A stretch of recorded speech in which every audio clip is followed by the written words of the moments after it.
Mga ka-sounds, bali meron po ako ditong bagong mixer, yung Abido KPOP4L. 4 channel po ito, mini mixer. So ipapakita ko lang sa inyo dito yung inverter po natin. Bali nakakabit dito yung mixer, tapos mini amplifier.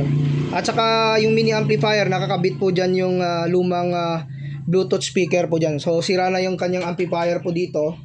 Bali nakakonect yan dito sa mini amp. So subukan natin yung mini mixer na ito ng Abido. Nakakabit dito yung microphone. Check muna tayo sa microphone check. Check 1 2. Mic testing, sound check 1 2. Mic testing. Sound check 1 2. Mic test, sound check 1 2. Sound check. So kung marinig po ninyo, no, speaker pa lang yan na Bluetooth, pero ang ganda na ng tunog ng mixer na ito. So sound check po tayo sa music. Ito na, play tayo ng music po dito.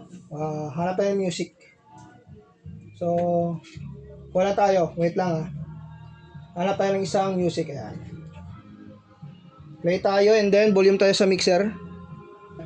Yan yan, ganda ang tunog Makin po yung inverter po natin Ito po yung inverter. Yan, kayang-kaya po niya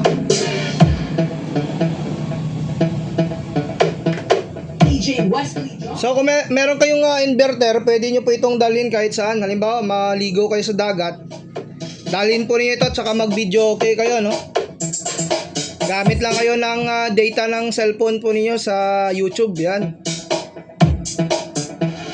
Pwede nyo rin po yan ilagay sa tricycle po ninyo o sa sasakyan. Inverter po yung gamit ko, battery, hindi po yan di kuryente. Yan. Okay,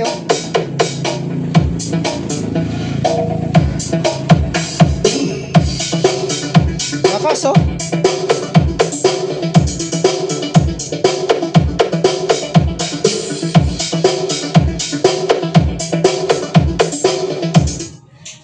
So mga kasas, hanggang dito na lang muna yung video natin. Peace out.